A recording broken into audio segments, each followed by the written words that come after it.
Welcome to the full stack course. In this course, we are going to look at the basics of web development. Now, we're going to look at HTML, CSS, and then JavaScript. And then we're also going to look at how to work with VS Code and some of the extensions you need to make your development process far easier. So to get started, I will just open my browser, and then from here, you can search for VS Code. When you search for VS Code, you can directly click on the download, or you follow the first link here. So on this page, you click on download from here, and then you select the operating system you are working with. So if you're on Windows, you choose that. If you're on Linux, you choose that. And then if you're on Mac, you download the Mac version also. So I've already installed this, so I'm going to skip this process. So you make sure you go through all the steps in installing the application. And then you also make sure you add it to your path so that you can directly right click on any folder and then open it with your VS Code. Alright, so with that being said, I will just go to my installed programs, and then from there I can open the VS Code. So if you're on any other operating system, you can also do the same. Alright, so with this, I've created a folder on my desktop. So let me create a new window here. Okay, so if you install the application, then you open it for the first time, you're going to get this interface. Alright, so on the VS Code, you have extensions here. So if you click on this icon, so make sure you're connected to the internet before you proceed installing the extensions. So if you click on extensions here, you can search for HTML. When you click on extensions, you search for HTML. Then you can install HTML CSS support. You can install the IntelliSense for CSS. You can install this extension even though it is deprecated. It beautifies your code. So anytime you save your code, it rearranges everything for you. So you can install this also even though it is deprecated, meaning that it's not being supported anymore, but you can just also use it because it still works. And then from there you can install CSS, HTML class suggest. So for this one, if you have added a library like let's say Bootstrap or Tailwind, it will be popping the classes for you as you type it in your HTML. And we have also here CSS autocomplete for HTML. So if you are typing any Bootstrap class, it will be suggesting them for you. So you don't need to type the whole thing of it or even memorize everything. Okay, so the next one we'll look at is color picker and then color highlights. So we have color highlights. So this one highlights the color you have selected in your VS Code for you. So if you are working with CSS, you don't have to hover on the color to see the actual color.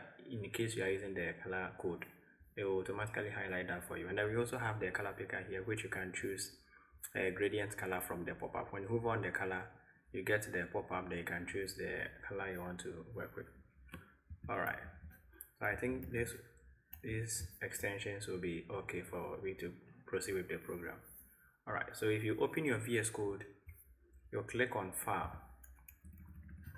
You'll click on file and then you choose open folder.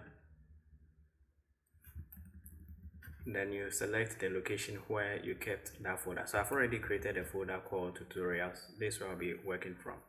Right, so you can, let me create a new folder in this instead.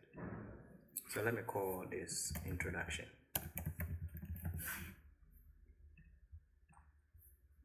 Okay, then you can open the introduction folder with your VS Code.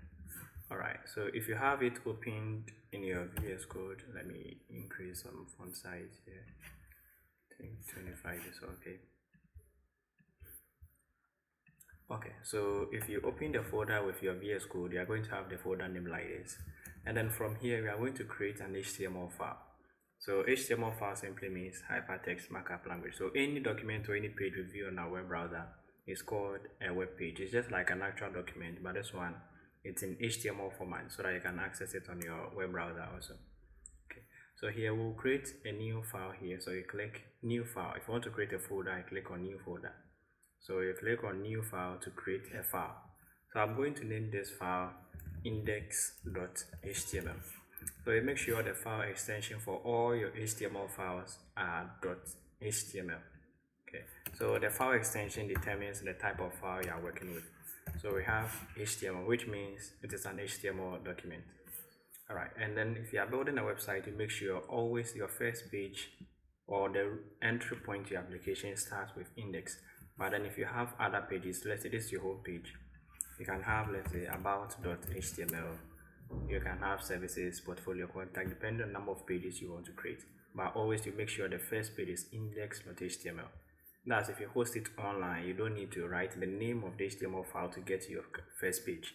You automatically know the index is your first page. So make sure you always name your first files as index.html, but it can be any other name. Alright. So if you click on the HTML file you just created,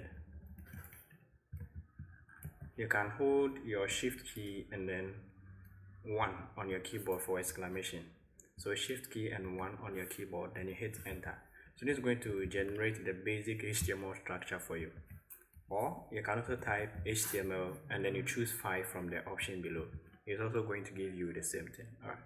So here we have the doc type. That's the most, or let me say, that's the key thing you should know. The doc type here tells your browser that you are working with the current version of HTML, which is HTML5.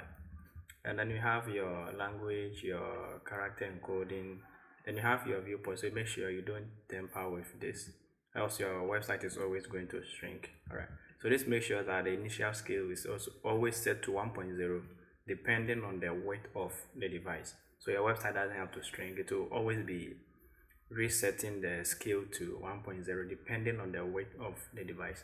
But if you take this off, it's going to have just one scale. So if you resize it or view your website on a mobile device, you're going to see most of the content will shrink down unless you zoom in to see the content well. And then the next thing we have here is the title. This is like the name of the current HTML file you are on, or let me say the current page you are on. Okay, so this is just the intro to the HTML. Alright, so HTML, just as I said earlier on, is hypertext markup language. So every HTML element needs an opening and then a closing. But note, some of the elements don't need a closing tag. So I'll explain that when we work on more examples later in the course. Alright, so we have HTML here. This is the opening. And then if you are working with the VS Code, when you click on any element, it shows you where that particular element is ending. So here, if I click here, you can see this where the HTML tag is ending. And then for the closing tag of every HTML element, you have a / here. So / and then the name of the element. So we have HTML, which is the root, or let me say that's where you're going to write all the content you want to display on your web page. Alright, so inside the HTML, then you have the head. So in the head, that's where you write the metadata about your website, and that's where you also have the title for the current page the user is on, or let me say the name of the HTML. So let me say this is, let's say, the home page. So you can just write, let's say, home page. Or if it's a single page website and they are building it for let's say a portfolio or a company, you can just write, let's say, portfolio. So this is going to show in the title of your browser. So where you have the names of your pages you visit, that's where the title is going to show. So I'll show you that in a bit. Alright, so outside the head, this shows on the top part of your browser, and then we have the body tag. So this is where the main content you want to display on your web page will go. So the body tag also has opening and then a closing tag. Alright, so let me install one more extension, then we can proceed. So one last one we will install is the live server. Okay, so you can click on live server and then install it. I already have it installed, so I'm going to skip this process. So you search for live server, you click on its sections, then live server, and then you can install it from here. Alright. Okay, so to go back to your Explorer, just click here to go back to your files, extensions, files. Okay. So if you have the live server installed, you are going to have this icon here, go live. Once it's installed, you are going to have here go live. And then if you click on this, it's automatically going to launch a local server for you to view the web page. Alright. So with this live server, anytime you make changes to your HTML file, then you save, it's automatically going to reload for you. But if you don't use the live server, then you open the folder directly. If you open the file directly in your folder, so tutorials.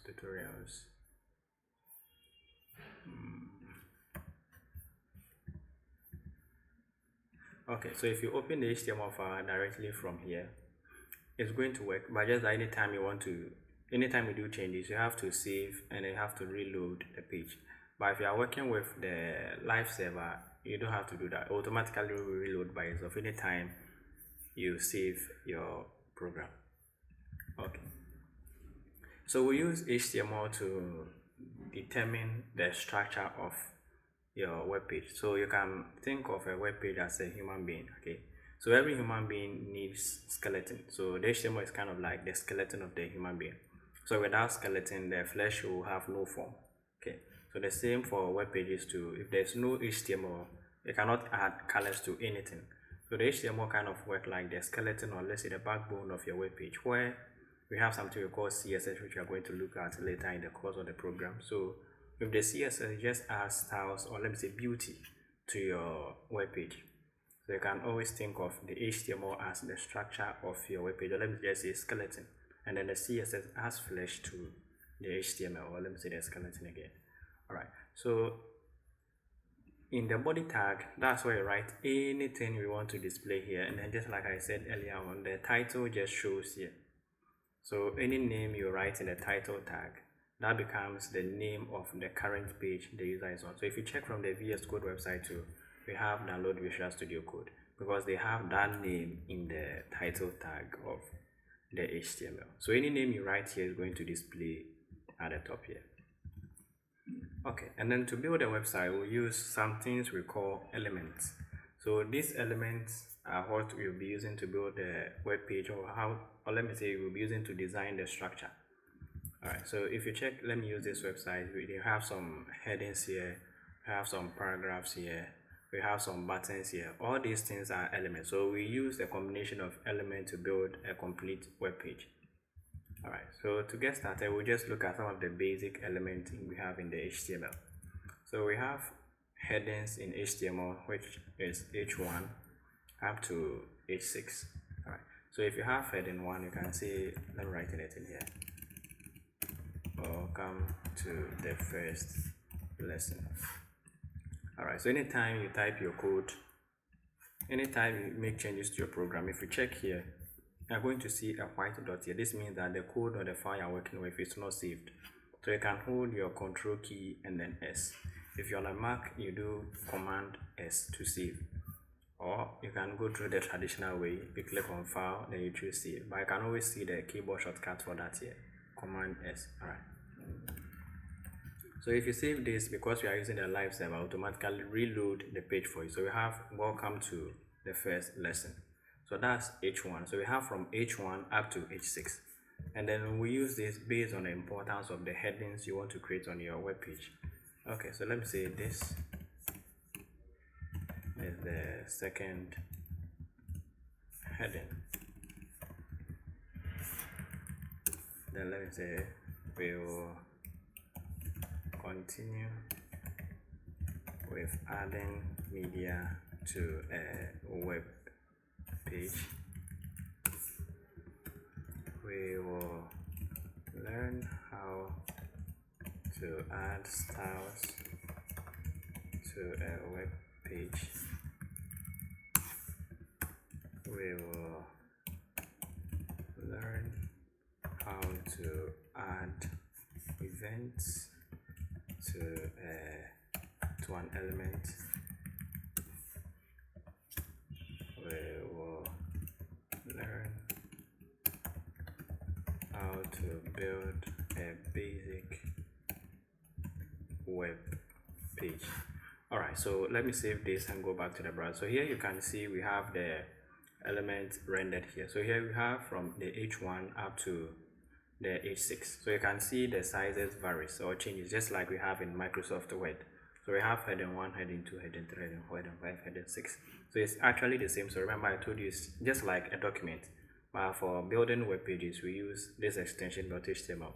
We don't use docs or PDF. We use .html. Alright. So this is how we create headings in a web page. So we have from H1 up to H6. And then we have paragraphs. So we use paragraphs for writing paragraph, just like you do in any other word processing document. So if you want to write a paragraph, you can just open a p tag. Okay, because the browser doesn't know what you are doing, we use the element to tell the browser what we are displaying. So if I write H1, I'm telling the browser that I'm writing a heading. If I use P here, I'm telling the browser I want to write a paragraph tag. Okay. So in your VS Code, if you type P then enter, it will automatically create the opening and then the closing for you. So you don't need to worry about closing the element yourself. If it doesn't need closing to, it wouldn't add it for you. Alright.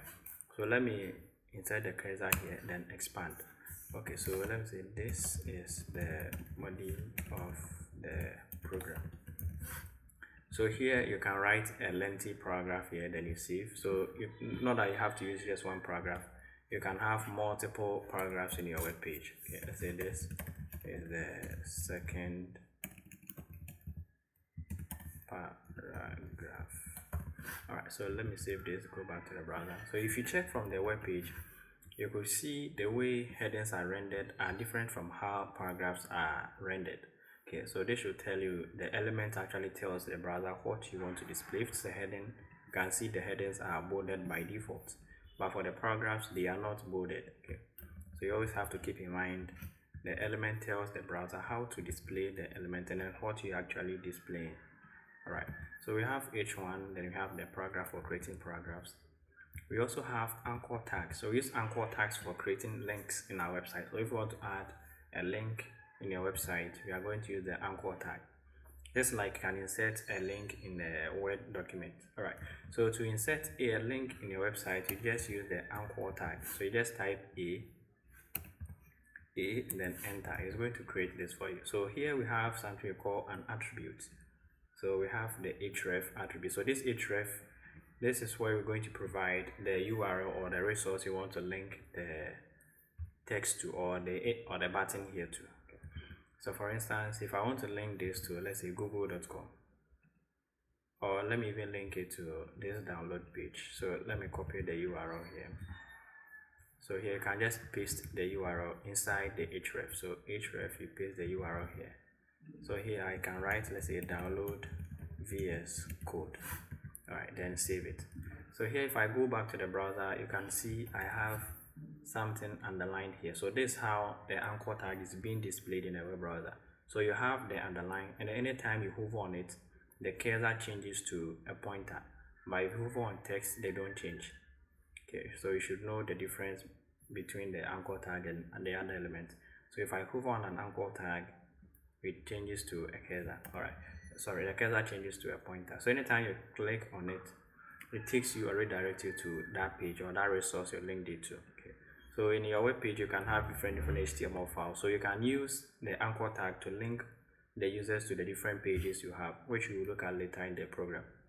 Okay, so with this anchor tag, if you leave it by default, if you click on it, it's going to open on the current tab the user is on. But at times, some links, if you click on it, it opens an empty, or let me say a blank tab to display the resource instead of using the current tab. So for that, you can type target here. So you can add the target attributes, then you add underscore blank. Right. So if you click on the download the VS Code, it opens a new tab instead of using the current tab the user is on. Alright. So the next thing we'll look with the anchor tag is you can send or prompt users to send you an email by using the anchor tag. So that you type mail to, and then you provide your email address, the email address you want the users to contact you through. Let me say my email at gmail.com. So here you can just say send me an email.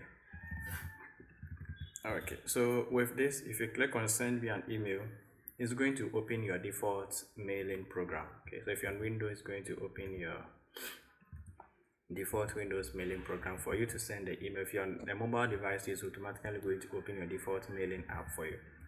So you write mail to, then you provide your email address here. So the moment users click on it, it's going to lead them to your email address. Okay, so now the next one we are going to look at is tell. So you can also prompt users to make a call by using the tell attribute in the href. So if you write tell, then you can provide the mobile number here. So here, let me use my number. Okay, so I can say call me. Okay, so here, let me go back to the browser. If you click on call me, you can see it's prompting you to open an app. So I can use the FaceTime here to make a phone call. Okay, so if you're on Windows 2, it's going to prompt you to choose the device you want to make the call on. At times too, you can even send the link from your Chrome. If it's linked to your mobile phone, you can send it from your Chrome to your mobile phone to make the call. Okay, but if you're on a mobile device, it will directly open your dialer where you can directly call the person you want to call. Okay, so the last one for the anchor tag here is for downloading. So for instance, if you want to add a download feature to your website, or your website, if you want users to download content from the web page, let's say this and let me say this is a document. So let me say my document, let's say it's a PDF file. Okay, so I can say download. So for the user to download, you can add an attribute here called download. So when you add the download attribute, then you can write the name of the file. Let's say a company document. Okay, so then just assume this is the title of the file, and then this is the file you want to download.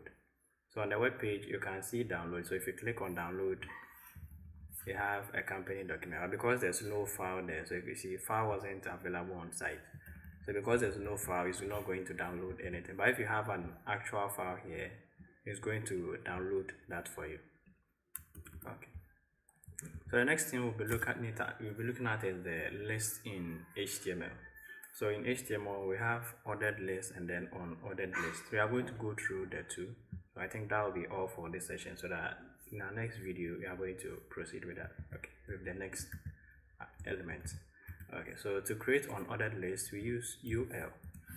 So UL means you want to create an unordered list. So that means it's not numbered. They are in bullet form. Okay. So unordered list, then we use the li element to list the items you want to display. Okay, so UL li. So let me say I want to list some favorite games. So let me say we have NFS. Let's say we have GTA. So we have FIFA. Let's say combat. Okay, so let me go back to the browser again. So here, because it is unordered, we are going to have them in bullets. So let me even create a heading for that here. So let me use H3, say unordered list. Okay, so we have unordered list here. So you're going to have it in bullets, so NFS, GTA, FIFA, combat. So if you want to list items in your web page, this is what you are going to use. So use the UL. Inside the UL, you are going to have the li element, where you are going to list all the elements, or let me say items you want to display on the web page. So this is for the unordered list. So the next one is the ordered list. So ordered list. So the difference is just that we use OL for ordered list, then we use UL for unordered. Okay, so same thing, you have the li inside the OL. So in the li, let's say, let me list some countries. So let's say Ghana, let me say Congo, Nigeria, Benin. Okay, let me add one more, say Canada. Alright, so let me save this and go back to the browser. So because this is ordered, you are going to have it numbered 1, 2, 3, 4, 5 in the order. So the more you add the items, automatically going to number them for you. So you don't need to type the 1, 2, 3 manually yourself. Okay, so by default, it is ordered in numbers, but you can change it to either Roman numerals or let's say alphabet. Maybe you want to order them A, B, C, D, or you can use the Roman numerals, that's I in that order. Okay, so to change the default, which is the numbers, you can bring your cursor here, then you give a space, so that's within the opening of the element. So you type, then you can choose, let's say lowercase a. So if you choose lowercase a, it's going to order them lowercase for you, so A, B, C, D up to E. If you choose a capital A, it's going to order it the same alphabetical order, but just that it's going to use the capital letters. Okay, and then if you write lowercase I, you are going to get IV in that order. And then if you choose a capital I, so same thing, is just like going to make it caps. Okay, so this will be just an intro to the program. So if you have any other questions too, you can leave that in the comment section below. Then we're ready to attend to you. So in our next section, we are going to look at the various type of elements. So that we have block elements, we have inline elements. We'll talk about divs, sections, adding videos, images, pictures, and other amazing stuff to website. So you can stay tuned and then watch out for the next video.